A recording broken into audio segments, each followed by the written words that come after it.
हमारा सनातन धर्म कभी नहीं कहता है कि हम मुस्लिमों का विरोध करें, इस्लाम को जो है गाली दें। बेरोजगारी कहाँ गई, महंगाई कंट्रोल करनी थी वो कहाँ गई। बात होगी यहाँ की तो घुसेंगे पाकिस्तान, डर जाएगा। मंदिर क्या करे, जिनके पास काम नहीं है वो क्या मंदिर के बाहर जाके भीख मांगे, कटोरा लेके बैठे। आप ही के मंत्री बोल रहे हैं कि हम प्याज नहीं खाते। अब तुम नहीं खाते हो तो क्या जनता मर जाए? कल को कहोगे हम दाल रोटी भी बंद कर दिए, तुम भी बंद कर दो तो मर जाओ। आदर्श की बात करना बहुत आसान है। आप कंपैरिजन देखेंगे ना और सरकार से, इस सरकार से और सरकार में जो जैसे चल रहा था उससे बहुत बढ़िया इस समय। तो ये दागी नेता कहाँ से प्रकट हो गए भाई चुनाव लड़ने के लिए? फलाने को डरा दिया तो हमने ये कर दिया, तो हमने इसको बढ़ा दिया, हमने उसको कंट्रोल कर लिया। वो भी अडानी MP MLA भी अडानी अंबानी के गुलाम बन के रहे। तुम बेरोजगारी क्यों नहीं मिटाते हो कि लोग सक्षम हो जाएं, कि तुम्हारे अन्न की जरूरत ही ना पड़े? कोई दंगा फसाद नहीं हो रहा है, कहीं बम ब्लास्ट नहीं हो रहा है। तो ये दागी नेता कहाँ से आ गए चुनाव लड़ने भाई? क्या बात है, ये कहाँ से प्रकट हो गए? इनको क्यों टिकट दिया गया है? फिर मट्टी पलित कराने के लिए? वो चुनाव भी जो है प्राइवेट होना चाहिए, सरकारी क्यों हो? वोट आपको पूरा चाहिए तो जो आप बोलते हो वो भी पूरा करो। हम करेंगे पूरा, तो बाकी पहले जो आप 5 साल बैठे थे उसी में क्यों नहीं पूरा कर दिए? सिर्फ सरकारी नौकरी ही रोजगार नहीं है। रोजगार का मतलब है कि आप अपने संसाधन जुटाएं। मुस्लिमों को गाली दें, ये हमारा सनातन धर्म हमें नहीं सिखाता है। जो ये कहते हैं कि हमारा सनातन धर्म ये सिखाता है वो नकली हिंदू हैं।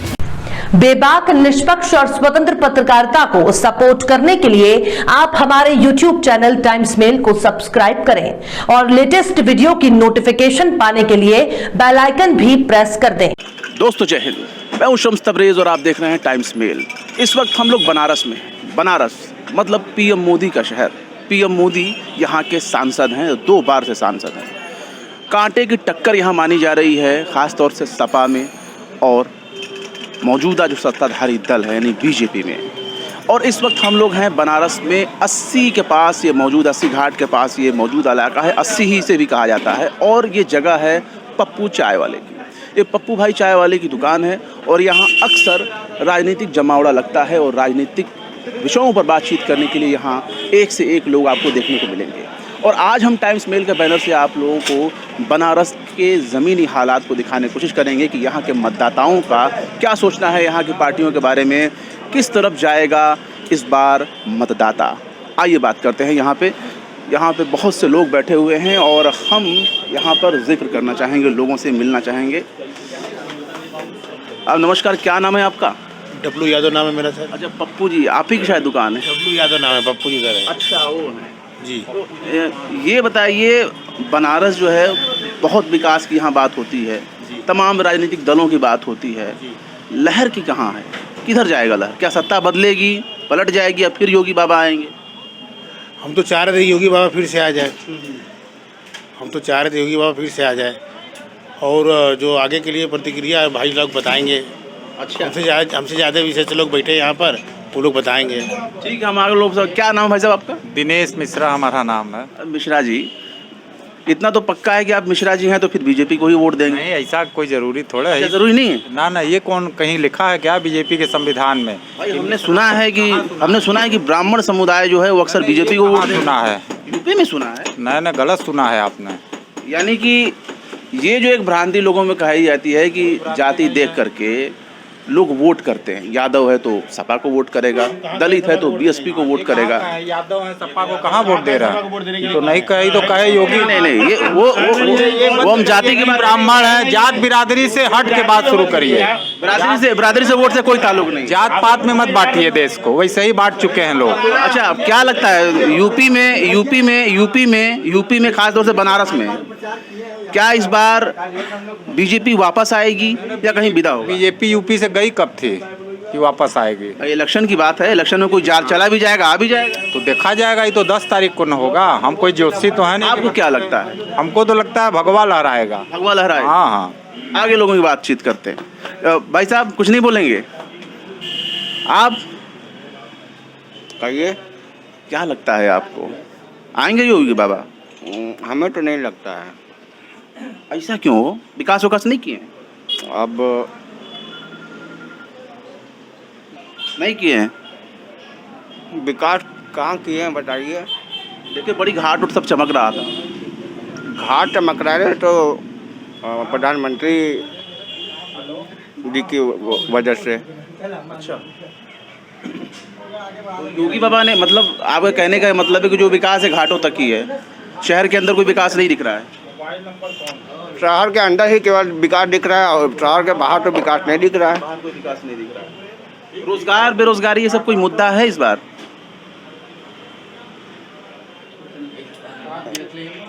क्या रोजगार दिए हैं?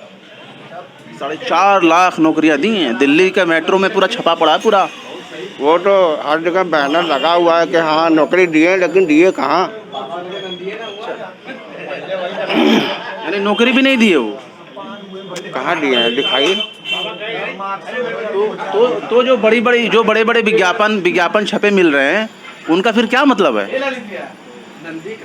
वो तो हम सुने थे, देखिए हम तो टीवी देखेंगे या मोबाइल पे देखेंगे, वही बताएंगे। हम तो वहाँ जा नहीं रहे हैं। अच्छा, तो बाबा जाएंगे तो फिर आएंगे कौन? देखिए सपा सरकार आएगी, हो सकता है। सपा की सरकार। अच्छा, भाई सपा की भी सरकार आ जाएगी। पढ़ा आप क्या भैया?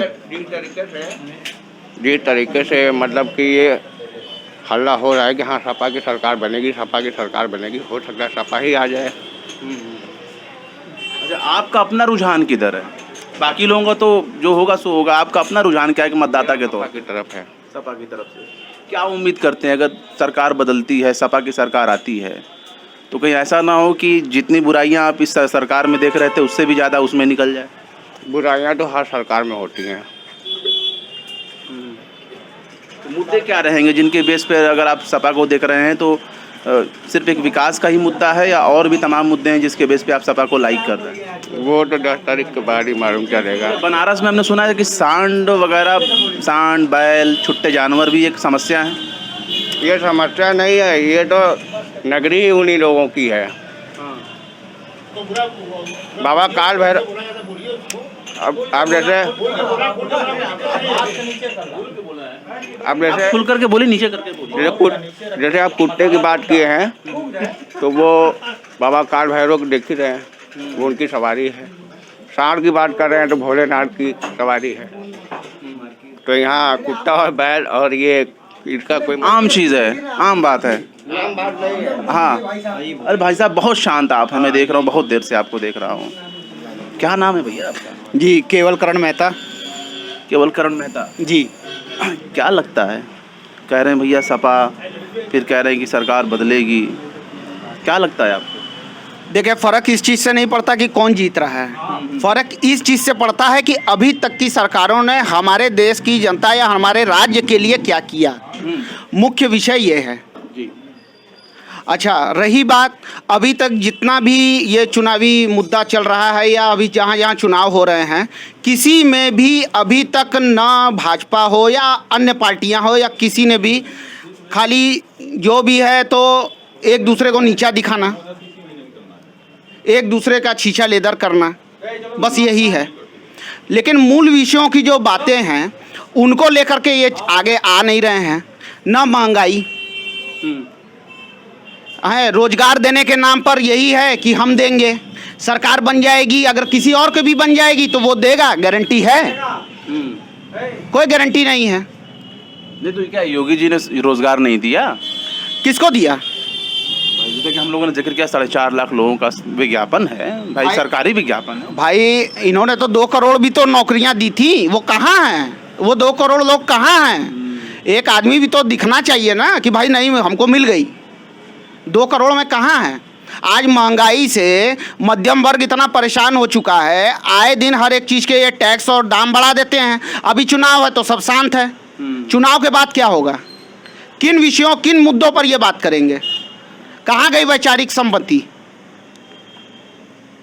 कहाँ गई इनकी विचारधारा? अभी जैसे कि हम लोग दशाश्वमेध घाट की तरफ हम लोग थे, तो वहाँ कुछ लोग जो है नारा लगा रहे थे और कोई गाना गा रहे थे कि जब मंदिर बनेगा तो फिर ये होगा वो होगा। एक ध्वनि थी उन लोगों के, एक सॉन्ग के ऊपर आधारित वो गाना था। तो क्या मंदिर होने की वजह से कोई फ़ायदा नहीं हो सकता आप लोगों को? भाई देखिए, हम कह रहे हैं कि आप सड़क बनाए, परिवहन में अच्छा काम किए, धारा 370 हटाए, मुख्य मुद्दे आपने किए, राम मंदिर का भी किया, लेकिन बाकी जो मेन जड़ के मुद्दे हैं वो कहाँ गए?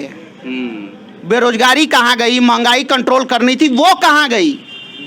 उन मुद्दों, उन विषयों को क्यों नहीं सोच रहे हो? आज मूल विषय ये है कि मध्यम वर्ग के लोग और गरीब तमगे के लोग ये सोचने में ही अपना जीवन इधर उधर व्यतीत कर रहे हैं कि हम खाएं कैसे, कमाएं कैसे और आगे के लिए जीवन शैली अपनाएं कैसे। बात होगी यहाँ की तो घुसेंगे पाकिस्तान, डर जाएगा। अरे यहाँ के विषयों की, यहाँ की संस्कृति की बात कीजिए, अभी की बात कीजिए। नहीं, आज भारत का पूरे विश्व स्तर पर एक अलग पहचान है। विश्व गुरु के तौर पे हमारे मोदी जी देखे जा रहे हैं, परम प्रतापी मुख्यमंत्री के तौर पर देखे जा रहे हैं भाई योगी जी, और प्रधानमंत्री तो विश्व गुरु बन ही चुके हैं जी। ठीक, अगर ठीक है कि भाई आप देख रहे हो हर एक चीज़ को, तो यहाँ अपने देश में क्यों नहीं देख रहे हो? आप बाहर तो जाके दौड़ रहे हो, अपने यहाँ भी तो दौड़ो, अपने यहाँ भी तो हर एक चीज़ को कंट्रोल करो। आप ही के मंत्री बोल रहे हैं कि हम प्याज नहीं खाते। अब तुम नहीं खाते हो तो क्या जनता मर जाए? कल को कहोगे हम दाल रोटी भी बंद कर दिए, तुम भी बंद कर दो तो मर जाओ। ये क्या है?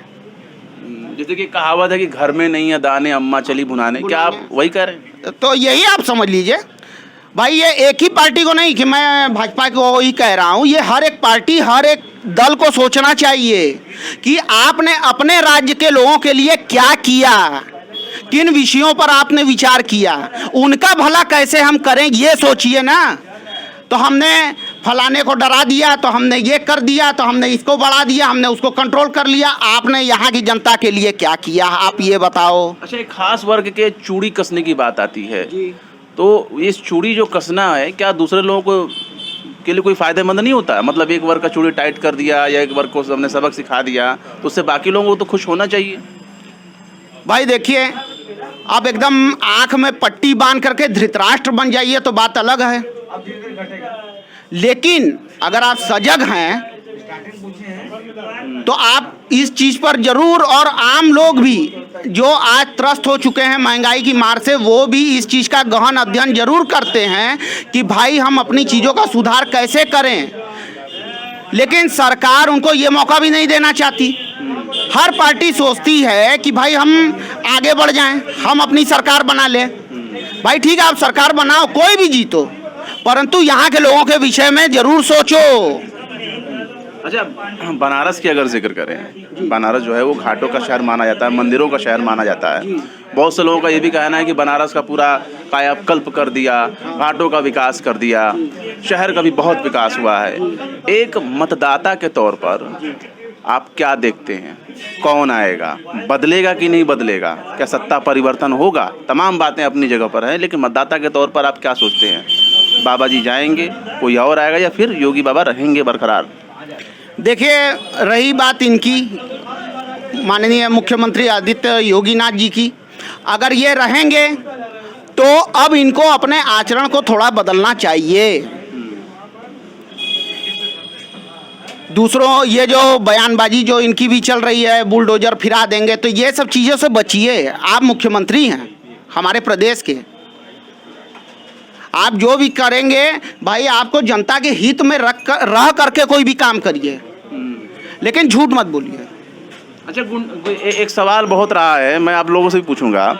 जो कहा गया कि गुंडे, माफिया, बदमाश, रेपिस्ट, बलात्कारी सबका सफाया हो गया। अभी कल का ही खबर आया है कि बाबा राम रहीम, डेरा सच्चा सौदा वाले, उनको जो है फल रोल पे उन्हें आज़ाद किया गया और अब उन्हें Z+ सिक्योरिटी दे दी गई है। आप क्या कहना चाहेंगे इन विषयों पर? जब बीजेपी की सरकारों में आपने कुछ बोलना चाहेंगे तो ठीक है, आप ही इस बारे में बताइए, क्या कहेंगे? गुंडे, बदमाश, माफिया सबका सफाया हो गया? अगर ये सफाया हो गया होता तो भाई दागी नेता आज चुनाव क्यों लड़ रहे होते? जब आप कहते हो कि हमें पूरे राष्ट्र को, पूरे राज्य को अपराधी तत्वों से दूर रखना है, अपराधियों को एकदम नष्ट कर देना है, तो ये दागी नेता कहाँ से प्रकट हो गए भाई चुनाव लड़ने के लिए?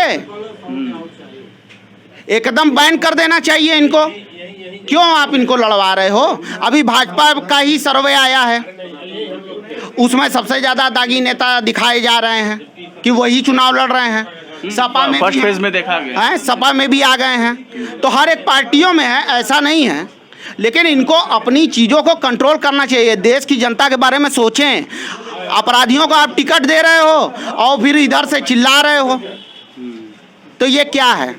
कहाँ गया आपका सामाजिककरण? सामाजिककरण जी, यानी एक सवाल है अभी भी सरकार पे बना हुआ है। सरकार बिल्कुल हर एक जेके, मेरा कहना यही है कि अगर मूल विषयों की बात की जाए, यहाँ के लोगों की बात की जाए, तो यहाँ के मुद्दों को देखा हर एक सरकार को देखना चाहिए।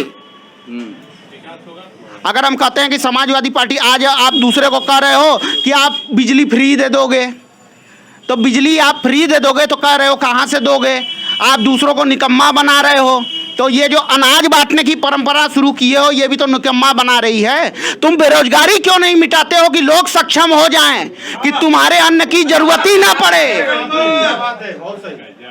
तुम इस चीज को सक्षम क्यों नहीं बना देते? फ्री लेना ही नहीं चाहते। हाँ, मतलब रोजगार दे देंगे तो भाई फ्री में मुफ्त में बांटने की जरूरत नहीं पड़ेगी, खैरात वाली बातें नहीं आएगी। आप इस चीज को सोचिए ना। आप कह रहे हो कि हम अनाज बांटे, अरे अनाज कितने दिन बांटोगे? जब तक आपकी सरकार है तब तक वो खाएगा, उसके बाद क्या भूखा मरेगा? आप रोजगार दो ना उसको, कि वो उस लायक हो जाए, उस सक्षम लायक हो जाए कि वो खुद कमा करके अपना खा सके और अपने परिवार का वहन कर सके। क्यों नहीं इस चीज को आप ध्यान देते हो? पहले सरकारों में नहीं थी बेरोजगारी। अच्छा, कुछ लोगों का कमेंट भी आ रहे हैं, जरा हम उन लोगों से भी बात कर लेते हैं। ये भी जवाब है। हाँ हाँ भाई, बिल्कुल जवाब है। क्या कह रहे हैं वो मुद्दों की बात कर रहे हैं। कह रहे हैं कि तमाम बातें होती हैं लेकिन मुद्दों की बातें नहीं होती है। रोजगार नहीं है, तमाम चीज़ों के बारे में उन्होंने जिक्र किया, विकास के बारे में बात किया। क्या कहेंगे आप? बात तो आदर्श की बात करना तो बहुत आसान है। बात तो आदर्श की बात करना बहुत आसान है। आप कंपैरिजन देखेंगे ना और सरकार से, इस सरकार से और सरकार में जो जैसे चल रहा था उससे बहुत बढ़िया इस समय। क्या क्या फ़र्क दिख रहा है आपको? फ़र्क बहुत है कि जैसे कोई दंगा फसाद नहीं हो रहा है, कहीं बम ब्लास्ट नहीं हो रहा है। पहले रोज़ छिनैती होती थी, मतलब कहीं हीरो होंडा वहाँ छिन गई, वहाँ छिन गई, आज बहुत कम हो गया है। और कोरोना काल में बहुत ज़्यादा सपोर्ट किए। अच्छा, हमने तो देखा बनारस है ही, हरिश्चंद्र घाट भी है, यहाँ बहुत सी ऐसी तस्वीरें देखने को मिली कि आधी रात तक, रात भर कतार में जो है शव रखे गए थे, उनका अंतिम संस्कार करने के लिए जगह नहीं थी। ये वही बनारस है जहाँ के गंगा किनारे जो है लाशों को रेत में दबाया गया, और ये वही बनारस है जहाँ पर आपको लाशें बहती हुई नजर आई। तो ये तो एक बहुत बड़ा सवाल है। तो भैया आँख इन सब चीज़ों से क्या हम लोग आँख बंद कर लेंगे? एकाएक अगर कोई महामारी आ जाए, पूरे विश्व में फैला थी महामारी, फैली थी, हमारे यहाँ भी फैली थी, तो एकाएक अगर इतनी समस्या आ जाएगी तो लाइन तो लगेगी ही। नहीं, अव्यवस्था भी तो देखने को मिला ना कि एक अव्यवस्था थी, जैसे कि सेकंड लहर में एक तरफ लोग जो है वो कोरोना में असुविधाओं की वजह से मर रहे थे, ऑक्सीजन बेड वेंटिलेटर की वजह से नहीं एकाएक अगर और ये भी देखा गया कि हमारे प्रधानमंत्री बंगाल जाकर के दीदी ओ दीदी चिल्लाने में भी मस्त रहे थे। तो अब सवाल तो बनता है ना एक, भाई व्यवस्था के ऊपर और ये सिस्टम के ऊपर कि ये किस तरह का सिस्टम, अपना व्यवस्था बनाइए। एकाएक अगर कोई महामारी आ जाएगी तो पूरी दुनिया की डिस्टर्ब हो ही जाएगा, इसके लिए कोई क्या कर सकता है। लेकिन फिर कंट्रोल हो गया ना, और सरकार रहती तो क्या इतना बढ़िया कंट्रोल नहीं कर पाती हमारे समझ से। हाँ जी, क्या कहेंगे भाई? कहाँ गए आप भाई? ये जो एक बात है कि भाई और अगर सरकारें अगर होती तो शायद ऐसा काम ना हो पाता, क्योंकि हम लोगों ने गंगा में लाशें तैरती हुई देखी हैं और मोदी जी दीदी ओ दीदी चिल्ला भी रहे थे। क्या मतलब समझा जाए इन चीज़ों का? अभी बड़े भाई साहब बोले कि क्या अपराधीकरण के बारे में कि सब कंट्रोल हो गया, तो ये दागी नेता कहाँ से आ गए चुनाव लड़ने भाई? क्या बात है? ये कहाँ से प्रकट हो गए? इनको क्यों टिकट दिया गया है? फिर मट्टी पलित कराने के लिए क्यों?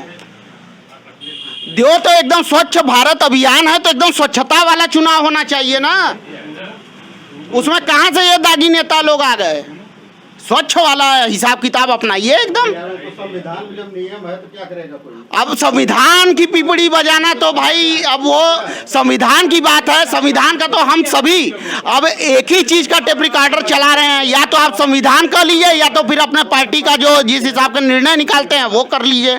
हाँ भाई, मतलब ये कहा जाता है ना, जब तक न्यायालय से कोई दोषी ना करार दे दिया जाए उसे अपराधी नहीं कहना चाहिए, तो फिर माफिया गुंडा बदमाश क्यों कह रहे हैं? नहीं, माफिया गुंडा बदमाश की बात ही नहीं कर रहे हैं। इनका कहना यह है कि अपराधीकरण खत्म हो गया, तो जिन लोगों के नाम पर दागी लग गया तो वो लोग चुनाव में क्यों आ गए? फिर उनको तो एक किनारे, जब तक कि भाई आपको क्लीन चिट ना मिल जाए आप चुनाव मत लड़ो।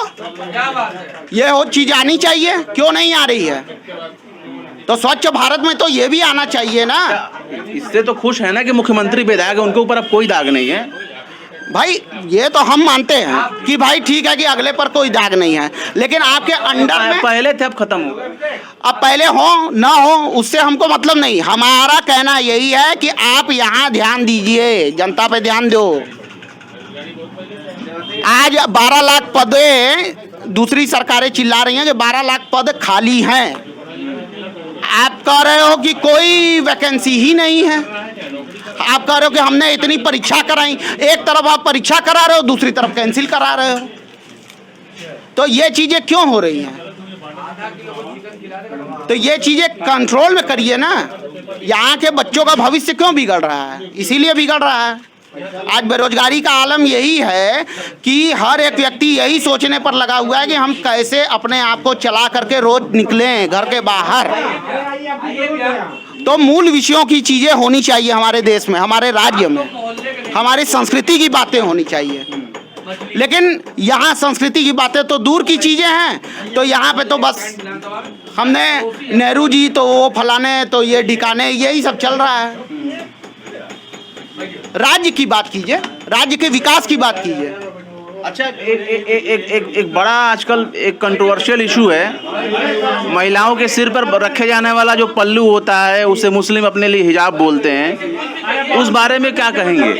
क्या उससे किसी को प्रभाव पड़ता है? महिलाओं मतलब बहुत पहले से रखती आ रही हैं, चाहे हिंदू की औरतें हों चाहे मुस्लिम की औरतें हों, और आजकल तो तमाम लड़कियां भी सर पे बांध के चल रही हैं, मुंह ढक के चल रही हैं। भाई देखिए, ये अपना एक पर्सनली विजन है। अब किसी की अगर धारणा है, श्रद्धा भाव की है, तो वो अपने हिसाब से रख के चलता है, किसी की नहीं है तो वो नहीं रखता है। अब आप उसको एकदम बैन लगाने का सोचो कि अब एकाएक उसने कभी लगाया नहीं, अब आप सोचोगे हम एकदम लगा दें, तो वो चीज़ भी संभव नहीं है। जब हमारे लोकतंत्र में हर एक व्यक्ति को यहाँ आज़ादी दी गई है, तो वो अपने ढंग से कैसे चल रहा है। हाँ, हम ये जरूर होना चाहिए कि समाज का विच्छेद नहीं होना चाहिए, समाज को दिक्कत नहीं आनी चाहिए। आप जो भी करो, लेकिन समाज की दुर्गति नहीं होनी चाहिए। परंतु नहीं, उस चीज को पर्सनली मुद्दा बना करके किसी का भी आप दुर्गत करोगे तो भाई जायज सी बात है, आपकी भी निंदा होगी, दूसरों की भी होगी। तो इस चीज से भी बचना चाहिए। जी अच्छा, देखिए बहुत अच्छा इन्होंने बात बोला, इन्होंने बहुत अच्छा बात बोला एक इन चीज़ों को लेकर के, और भी लोगों से बात कर लेते हैं। क्या कहेंगे भैया? आप कुछ नहीं बोलेंगे? भाई नौजवान युवा आदमी अब ना बोले तो फिर फायदा क्या? ये ओवैसी को बैठ क्यों? आराम से आप चाय पीजिए। आप ओवैसी को क्यों वोट देंगे, यही खाली बता दीजिए। अच्छा, आप ओवैसी के फॉलोअर हैं? हाँ। नहीं हम कहीं अभी तो आप बोल रहे थे ओवैसी को। भाई देखिए, फिर तो एक नई धारणा पैदा हो जाएगी। आप बताइए क्यों देंगे? तिलकधारी भी टोपी वालों को वोट दे रहे हैं। हाँ, क्यों दे? तो ये भी बातें आ जाएंगी। बोलिए आप। हमने तो सुना है कि किसी मिश्रा जी को भी उन्होंने टिकट दे रखा है ओवैसी का पार्टी ने। बताइए क्या कहेंगे भाई? बोलिए। वो चाय पी रहे क्यों हैं, नीचे कोई मुड़ी कर लिया आप? ओवैसी क्या हो गया? बोलिए। पी लीजिएगा। नहीं आप बताइए इसको। आप बोलिए। हाँ, कोई बात नहीं, जबरदस्ती नहीं बोलेंगे। क्या कह रहे हैं बच्चा? नहीं हमने कहा कि मेरी तो हम लोगों की तो मजबूरी है, इनकी कौन मजबूरी है बोलने की? नहीं, इच्छुक नहीं होंगे बोलने के लिए, इच्छुक नहीं होंगे बोलने के लिए। आप कुछ बोलेंगे? ताऊ बोलने से कुछ नहीं होने वाला है। जो होना है 10 मार्च की शाम को सब सामने हो जाएगा। सब सामने हो जाएगा। सब सामने हो जाएगा, कोई कुछ भी बोले। एक मतदाता के तौर पे आप क्या सोचते हैं? मतदाता सब अपना मन बना चुके हैं।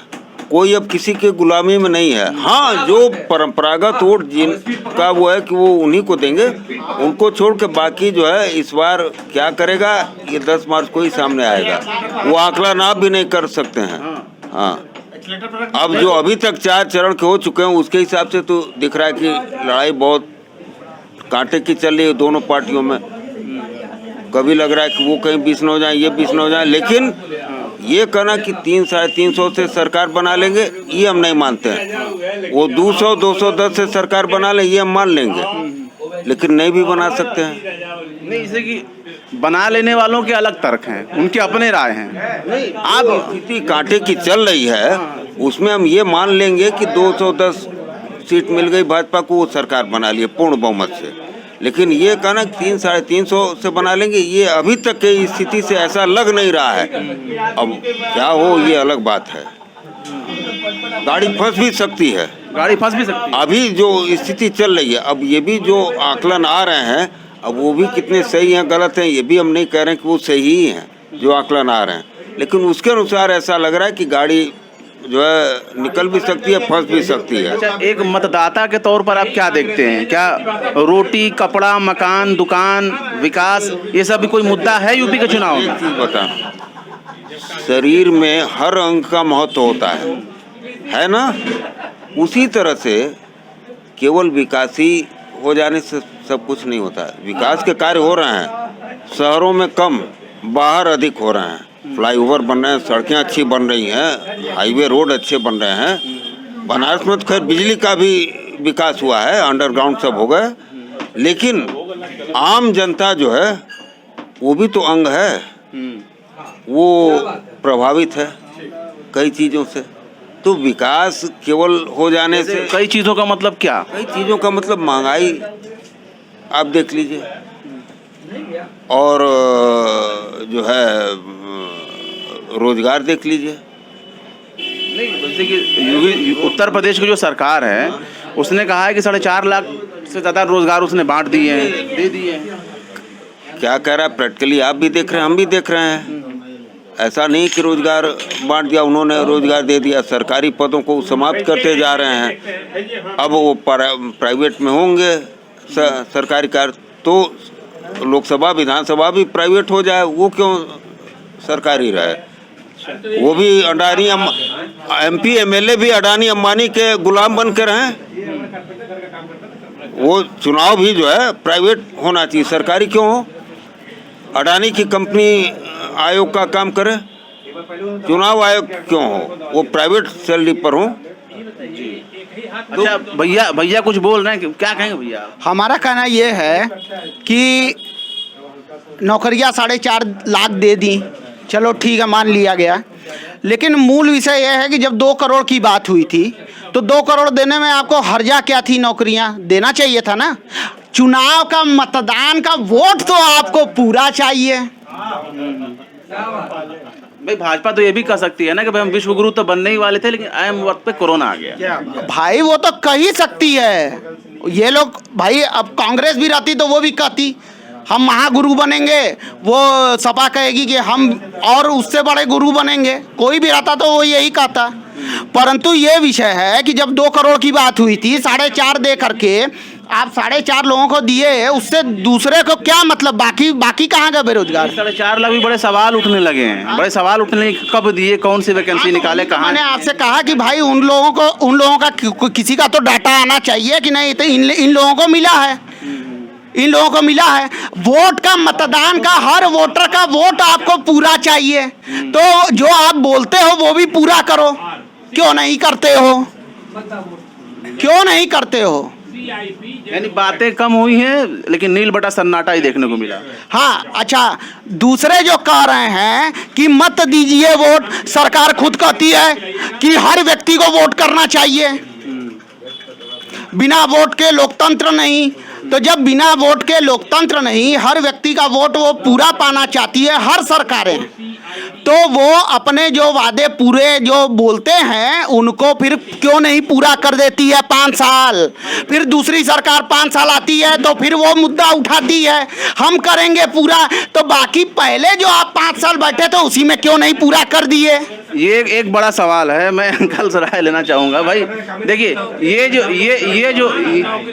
जो बातें होती हैं, आप लोग नहीं बोलेंगे भाई ऐसा क्यों? हम तो सुने कि बनारस वाले बड़े बेबाकी से बोलते हैं भाई। अब ऐसा नहीं कि लोग चेहरा छुपाने लगे।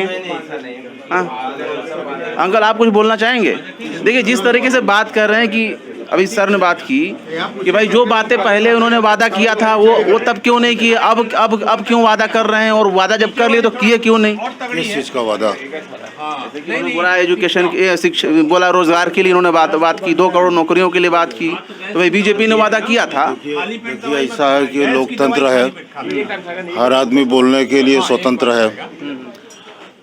जब मैं बहुत छोटा था लेकिन होश हवास में था, तब भी हमने बेरोजगारी देखी है कि लोग कहते हैं कि बड़ी बेरोजगारी है, और आज इतना बड़ा गया हूँ जबकि लगभग 140 करोड़ के करीब जनसंख्या हो गई है, तब भी बेरोजगारी की रोना है।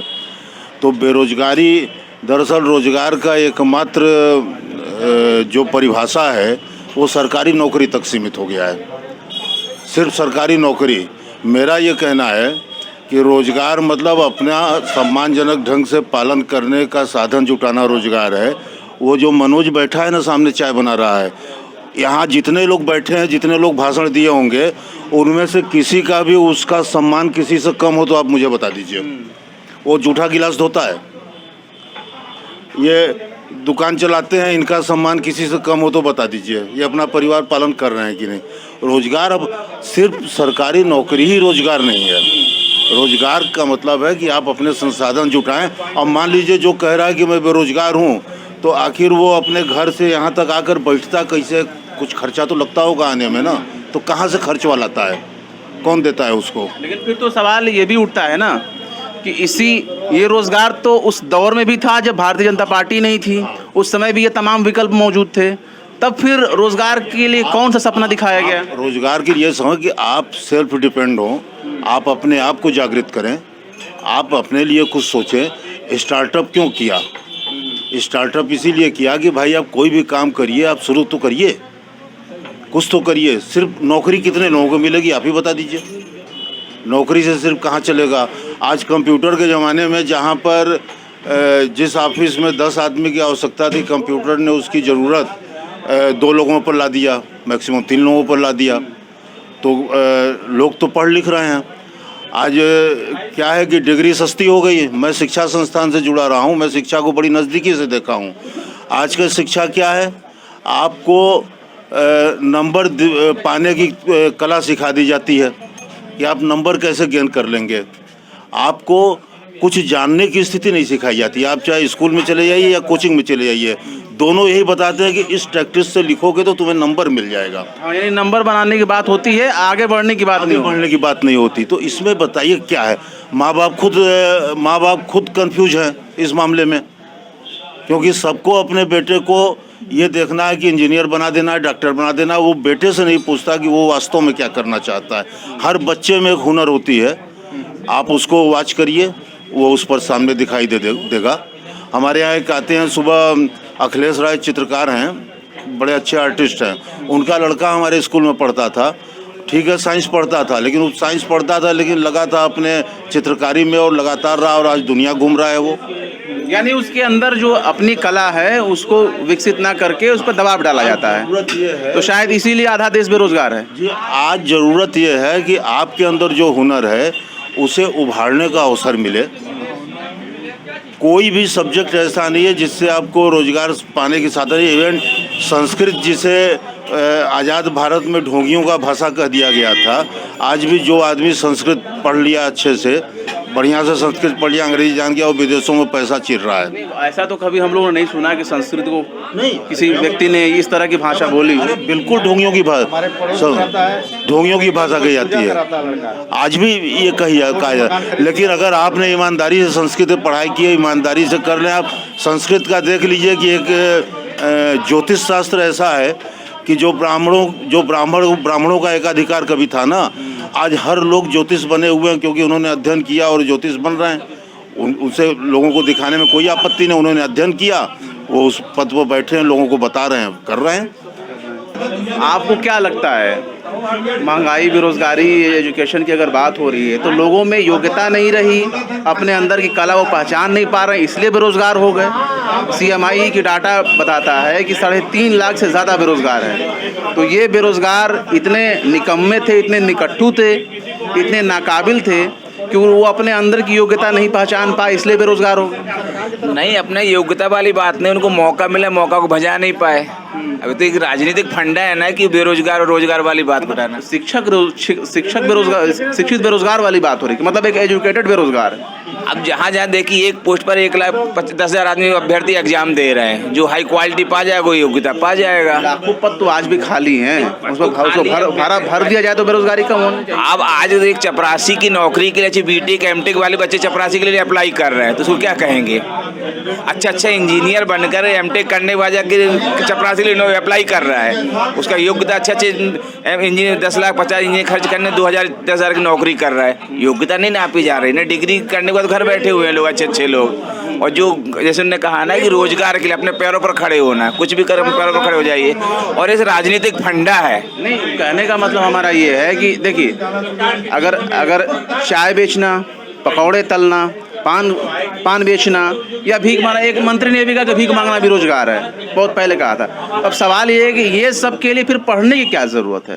वो तो वैसे भी आदमी कर लेगा। लेकिन एक है ना, हर आदमी को शिक्षित होना चाहिए। अब जो रावड़ी देवी थी, बिना पढ़े लिखे 5 साल राज्य को चलाई कि नहीं चलाई, और अच्छे लोग बिना पढ़े लिखे भी काम कर रहे हैं। पढ़े लिखे मतलब शिक्षित हो जाए, कुछ को मूर्ख ना बना सके, इसलिए आदमी एजुकेशन जरूरी होती जा रही है। आपको क्या लगता है ये जो तमाम बातें हैं उसका असर उत्तर प्रदेश के चुनाव पर पड़ेगा? कोई नहीं पड़ेगा। 10 तारीख को सब मामला ठंडे हो जाएंगे, फिर 2023 में नए मामले उभर के आ जाएंगे। मतदाता के तौर पे आप क्या देख रहे हैं? योगी आदित्यनाथ जी की सरकार वापस फिर से आएगी, बनी रहेगी, या फिर कोई नई सरकार आएगी, तब्दीली होगी, परिवर्तन होगा, समाजशास्त्र वाला जो नियम है? नई सरकार आएगी, 5 साल फिर वो रोना रोएगी, हम कुछ नहीं कर पाए। इसलिए एक सरकार को 2 बार मौका देना चाहिए कि जो आपके पिछले साल 5 साल जो आपके जो काम आप अधूरे छोड़ दिए, 5 साल में पूरा करिए, फिर 10 साल बाद देखिए आपने नहीं उनको हटा दीजिए। 1-2 मौका तो कम से कम मिलनी चाहिए। यानी हर बार सिर्फ प्रयोग होगा? वो अब हो ही रहा है प्रयोग, 5 साल फिर उसको प्रयोग करते रहेंगे। बाबा क्या बोलेंगे? बहुत देर से आप मुस्कुरा रहे हैं, मैं आपकी मुस्कान को पकड़ नहीं पा रहा हूँ कि आखिर ये मुस्कान जो है किस लिए है? सत्ता परिवर्तन होगा या बरकरार रहेगी वही? अब ये हम नहीं बता पाएंगे। मतदाता के तौर पर क्या देखते हैं? वोट तो देने जाएंगे ना? हम लोग जिसको देते हैं उसको देंगे, उसमें हम क्या बता सकते हैं। तो क्या आप ओवैसी के पार्टी को वोट देते हैं? ओवैसी के पार्टी को वोट देते हैं? नहीं, वैसे को नहीं, हम कांग्रेस को वोट देते हैं, कांग्रेस को दे देंगे। तो कांग्रेस की स्थिति क्या दिख रही है बनारस में आपको? और स्थिति को हमको मतलब नहीं है, स्थिति से मतलब नहीं है। कुछ लोगों ने हमसे ये भी कहा कि भाई कांग्रेस जो है ना वो 2022 का इलेक्शन नहीं लड़ रही है, वो 2024 की तैयारी कर रही है। कांग्रेस नहीं लड़ रही है, सपा लड़ रही है। सपा लड़ रही है, तो क्या लगता है परिवर्तन होगा? 100% होगा, क्यों नहीं होगा? हर कारण है परिवर्तन होने का। आप केवल कहिए कि हम एक्सप्रेस वे बना दिए इसलिए परिवर्तन नहीं होगा। क्या जरूरत है एक्सप्रेस वे की? हम यहाँ जितने लोग बैठे हैं, कोई गया है क्या एक्सप्रेस वे पे? किसी से पूछ लीजिए, किसके काम का है एक्सप्रेस वे? किसके काम का है? किसी के काम का नहीं है। लोगों की ज़रूरत ये है, लोगों की सबसे पहली ज़रूरत है महंगाई, घर की चीज़ें सस्ती होनी चाहिए। दूसरी ज़रूरत है शिक्षा, लोगों को सबको पढ़ने का अधिकार मिलने चाहिए। तीसरी चीज़ है रोजगार और आपका ये चिकित्सा। ये चारों चीज़ें बेकार हैं इनकी सरकार में। अच्छा, आप रोजगार वाले हैं कि बेरोजगार वाले? नहीं, हम तो रोजगार वाले हैं, हमें कोई दिक्कत नहीं। हम ऑलरेडी 3 लोगों को रोजगार दिए हुए हैं, मेरे अंदर 3 लोग काम करते हैं, तो हमें अपनी दिक्कत नहीं है। हम समाज की बात करते हैं। अच्छा भाई, इतना बढ़ा दे कि भारतीय जनता पार्टी की तरफ से हमेशा इस बात को कहा गया कि मंदिर हमारा मुख्य एजेंडा में भी रहा है, तो क्या मंदिर बनने से कोई फायदा आपको नजर नहीं आ रहा है? मंदिर क्या करे? जिनके पास काम नहीं है वो क्या मंदिर के बाहर जाके भीख मांगे, कटोरा लेके बैठे, इसलिए मंदिर है? आप तो राष्ट्र विरोधी वाली बातें कर रहे हैं। ये राष्ट्र नहीं है, ये राष्ट्र नहीं, धर्म और राष्ट्र अलग अलग चीज़। तो फिर आप नकली हिंदू हैं। हिंदू माने क्या होता है?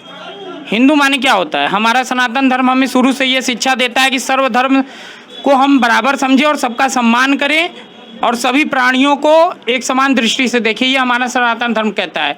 हमारा सनातन धर्म कभी नहीं कहता है कि हम मुस्लिमों का विरोध करें, इस्लाम को जो है गाली दें, मुस्लिमों को गाली दें ये हमारा सनातन धर्म हमें नहीं सिखाता है। जो ये कहते हैं कि हमारा सनातन धर्म ये सिखाता है वो नकली हिंदू हैं।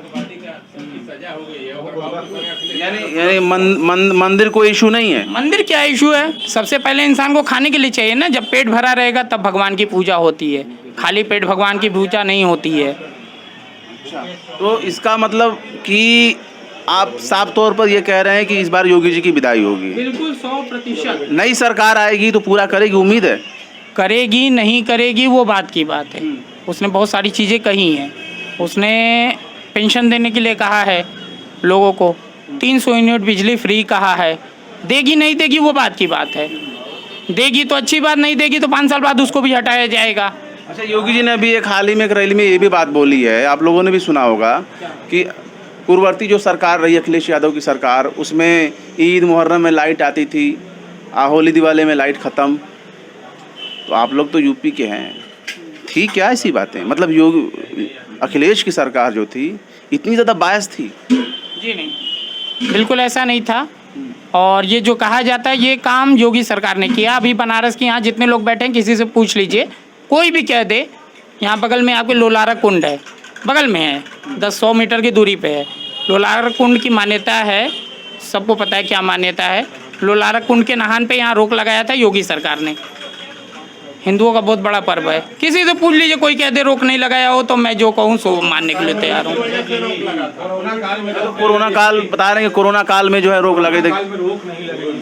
हाँ, कोरोना काल में रोक लगी थी। हाँ, और जो मोदी और योगी ने कर दिया वो कोई सरकार नहीं कर सकती है। 3 से 70 कश्मीर में ख़त्म किया, काशी विश्वनाथ कॉरिडोर बनी, ये आज तक कोई पार्टी नहीं बनवा पाई। नहीं तो और जो विकास हुआ काशी विश्वनाथ का, इतना टूरिस्ट आए। तो मंदिर की बात है, मंदिर की बात, मंदिर दरगाह नहीं चाहिए। जैसे कि मंदिर नहीं चाहिए। जैसे कि एक मंदिर हो गया, ईदगाह हो गया, दरगाह हो गया। हम मंदिर पहले पूजा करते हैं, घर में भी मंदिर चाहिए, बाहर ही मंदिर चाहिए, हर जगह मंदिर चाहिए। तो पेट पूजा कब करेंगे? पेट पूजा तो होगी ना, हम अपना कर्म करेंगे तो पेट पूजा करेंगे। सरकार हमको दे देगी हर चीज़, हम पढ़ाई करेंगे तो हमको नौकरी मिलेगी। तो पढ़ लिख कर CMI का डाटा है ना कि शिक्षित बेरोजगार की संख्या करोड़ों में है। तो पढ़े लिखे शिक्षित जो बेरोजगार हैं, शिक्षित हैं, उनको रोजगार मिल रहा है। जो शिक्षा करके बैठे हैं वो भी अपना कंपटीशन दे रहे हैं, वो भी रोजगार पाएंगे और हैं में बहुत फर्क हो जाता है। नहीं, बहुत फर्क नहीं है। बीजेपी ने कम रोजगार दिया है। कुछ लोगों का सर यही मानना है कि वजन भले ही बड़ा ना हो, विजन बड़ा होना चाहिए। तो यहाँ ये सोच है, वजन भले ही बड़ा ना हो लेकिन विजन बड़ा होना चाहिए। तो इस चीज़ से लोगों को ये भी सोचना चाहिए कि ठीक है कि आप हर एक चीज़ के मामले को जो ख़त्म कर रहे हो अच्छी बात है, लेकिन मूल विषयों को कब सोचोगे, कब ध्यान दोगे? किसी चीज़ को दे देना ही उस चीज़ का विकास नहीं होता। कुछ किसी चीज़ को बरकरार रखना उस चीज़ के विकास को बेहतर बनाता है। और यही अब तक जितनी भी सरकारें यहाँ पे, हमारी भी एक 33 उम्र है, अभी तक जितनी भी सरकारें हम लोग के देखते देखते रहीं तो खाली बदलती गईं। कुछ चीज़ें बदली, कुछ चीज़ें नहीं बदली, लेकिन जनता का वही हाल है। क्यों? क्योंकि बेरोजगारी की आंकड़ा, उस चीज़ को ख़त्म करें, महंगाई को थोड़ा सा कंट्रोल करना चाहिए। टैक्सेशन इतना बढ़ा दिया गया है कि टैक्स पर कोई कंट्रोल ही नहीं हो रहा है। नहीं, इस बार तो आम आदमी को बहुत राहत मिली है टैक्स। हाँ, तो इस बार इसलिए मिली है क्योंकि यहाँ चुनाव हैं। अभी चुनाव खत्म हो जाएगा तो फिर टैक्स क्या नहीं बढ़ेगा? फिर उसके बाद दूसरे मुद्दे को उठा करके यहाँ टैक्स बढ़ा दिया जाएगा। इस चीज़ को कंट्रोल में लाना चाहिए। अच्छा, बहुत से लोग पैसा लेके भाग गए, विदेश भाग गए, कुछ तो ज़्यादातर संख्या गुजरात की रही। तो क्या उन लोगों के लिए कुछ नहीं सरकार ने किया? भाई ऐसा है कि अब जो भाग गए सो भाग गए, उनके लिए प्रयास तो कर रहे हैं, लेकिन अब किस हिसाब से प्रयास कर रहे हैं? यहाँ अगर बैंक का 1 रुपया किसी साधारण आदमी का बकाया हो तो उसके पीछे तो उसका घर बर्बाद हो करके घर बिक जाएगा, लेकिन उनके लिए कुछ नहीं है, वो तो आराम से ऐश कर रहे हैं। उन चीज़ों को तो सरकार को तो ध्यान देना चाहिए। विश्व गुरु तो हम तब बनेंगे जब पहले हम ऐसे अपराधियों को जेल के अंदर डालेंगे। विश्व गुरु तो दूर की चीज़ है, पहले ऐसे अपराधियों को तो पहले हम जेल के अंदर डालें, लेकिन उस चीज़ पर तो ध्यान दिया ही नहीं जा रहा है।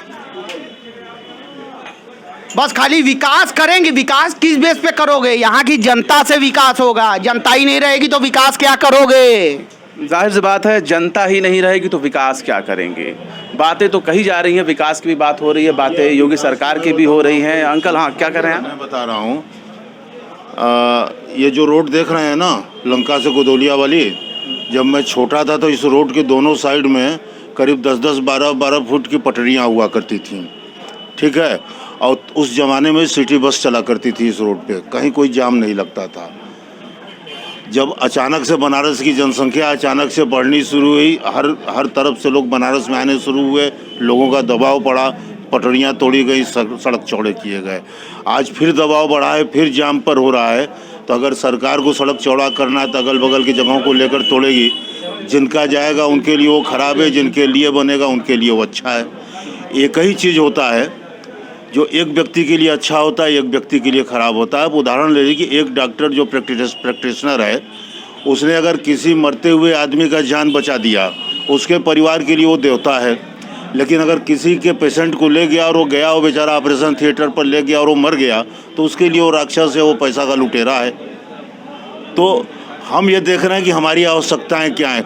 शिकायतों का कोई अंत नहीं होता। अच्छा, सड़क और विकास के बारे में अपना अनुभव बता दूं। एक ज़माना ये होता था कि पूरी दिल्ली में जो है जाम की बहुत बड़ी समस्या थी। उसके बाद जब शीला दीक्षित की सरकार आई तो फ्लाईओवर पे फ्लाईओवर बनने लगा, फ्लाईओवर बनने लगे। नई जो सरकारें आई वही फ्लाईओवर पर ही जोर देने लगी। लेकिन अब हाल ये है कि नीचे सड़क पे जो लग रहा है सर्विस लेन पे, अब फ्लाईओवर पे भी जाम लग रहा है। तो यार वहाँ लोगों देखो, आप हमको एक बात बताइए, मैं 2 रुपया 25 पैसा लीटर पेट्रोल था ना, तब मैं HD बाइक चलाया करता था। उस समय भी 2 पैसा 5 पैसा पेट्रोल का दाम बढ़ता था, उस समय भी हल्ला होता था। आपको याद होगा कई बार लोगों ने दिखाया कि अटल जी बैलगाड़ी पर प्रदर्शन किए हैं, संसद मार्च किए हैं उस समय। आज 100 रुपया के लगभग आ गया था, तब भी हो रहा है।